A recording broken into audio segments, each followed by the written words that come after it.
This is PLS Sports Cafe with Charlie Jacobs. Welcome to PLS Sports Cafe. I'm Charlie Jacobs, your host. And my apologies, sorry, it's been a while, but I've been out and doing other things. On this edition of the podcast, we are going to cover the following: U.S. soccer and its future. This week, the men's national team was eliminated from the FIFA World Cup. And everybody's hitting the panic switch. Oh no, U.S. soccer is going to end. Yeah. We're going to cover specifically what does it mean for U.S. soccer and what does it need to do to turn around its future. Another topic we're going to cover is the quote-unquote international team in the Can-Am Baseball League. Intermission on PLS Sports Cafe. This week, the hottest topic in sports has been the men's U.S. national team losing out on qualification in the FIFA World Cup. And what is the future of U.S. soccer? The biggest thing that has been happening is everybody hitting the panic switch, saying, oh no, U.S. soccer's going to crash. Do me a favor, unless you're really knowing what's going on, hit the brakes and slow down. Let's start off with the men's national team first, and more explicitly the coaching. I know Bruce Arena is a good coach, but you have to understand he was actually brought in on an interim role to clean up a mess that was already started before he even got there. With that being said, he almost did make the FIFA World Cup,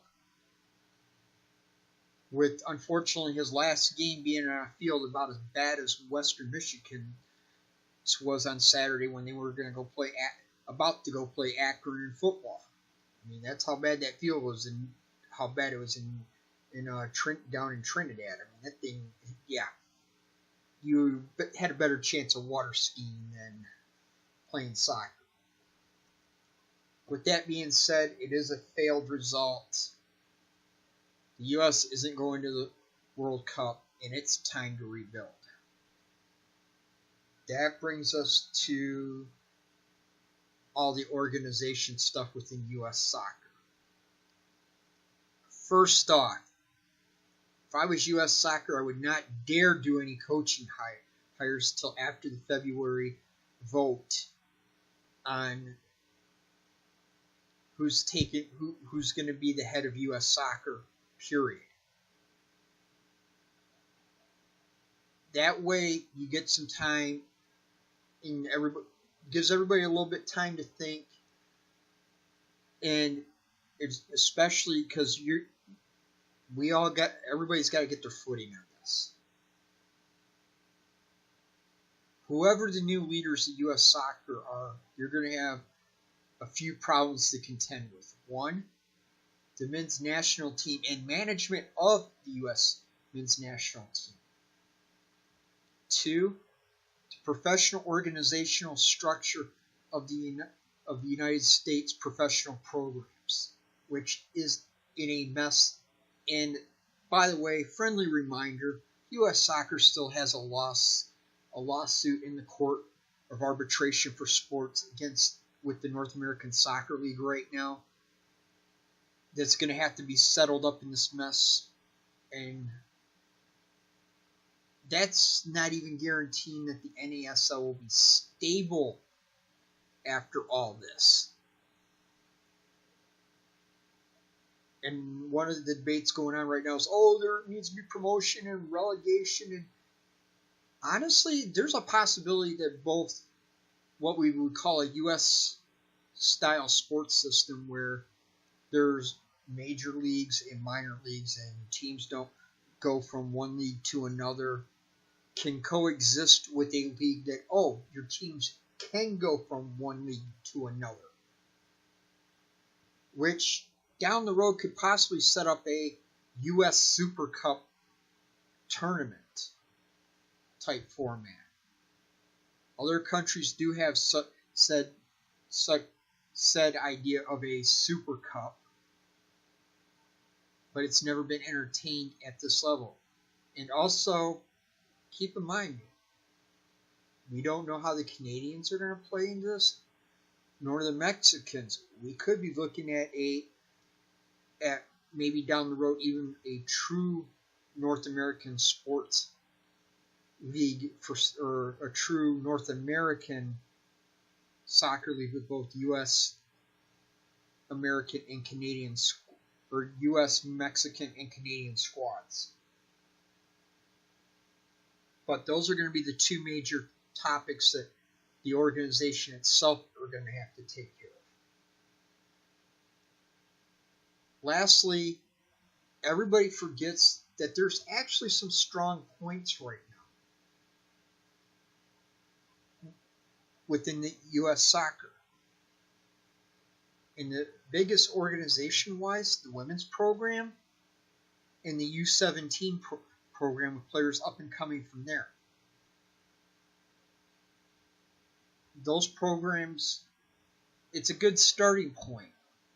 And you got, in the youth programs, there's right now, some are probably the best I've seen in a long, long time. So that's some food for thought. If you're thinking, oh, U.S. soccer is going to collapse, hold the phone. Just take a step back.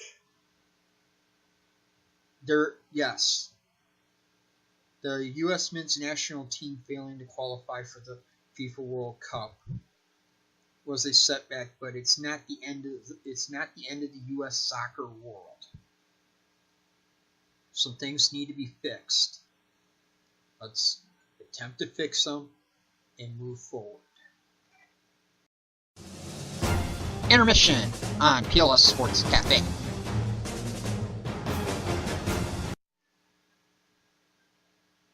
For the next topic, I'm going to take a look at the Can-Am Baseball League's so-called quote-unquote international team. Last couple of years, there's an independent baseball league, and they're kind of on the East Coast, called the Can-Am League.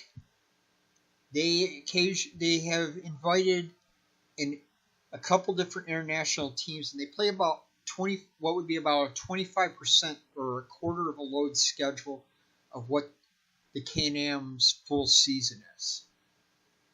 My suggestion going forward is, if you're going to have an international team or various international teams, why don't you invite enough of them to get up to where you're playing a full season? Yeah, I understand you might not want to have an international team in your playoffs, and you're trying to fill schedules, and you're trying to get a fan base out, and you're trying to help these international teams. But have them play enough games to where you actually have a semi-realistic record.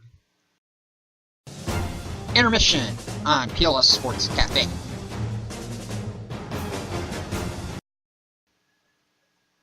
Currently, college soccer is about halfway to three-quarters of the way through its season. And there's always been various ideas like, oh, college soccer shouldn't play in the fall. Maybe they should extend their season to play both spring and fall with the championship in the spring. But I'm kind of wanting to throw out an idea that I've never really seen thought about, and I kind of got to wondering about it the other day, especially when you think about every other team that can enter the soccer tournament. What would it be like to have an NCAA soccer club enter, or even crazier, maybe even win, the U.S. Open Cup soccer tournament? It sounds crazy, but the thought process is behind it's kind of interesting when I was thinking about it. Have it either A, your NCAA division champions get an auto slot into the tournament, or even crazier, maybe have those division champions play for one slot, and that's even Intermission on PLS Sports Cafe. Well, that's it for this edition of the PLS Sports Cafe. I'm Charlie Jacobs, your host. If you have any questions or comments about this or any of our other podcasts, I can be reached at facebook.com/Premier League Sports, one word, or by email at plssports@yahoo.com or plssports@gmail.com. Thank you for listening, and talk to you next time.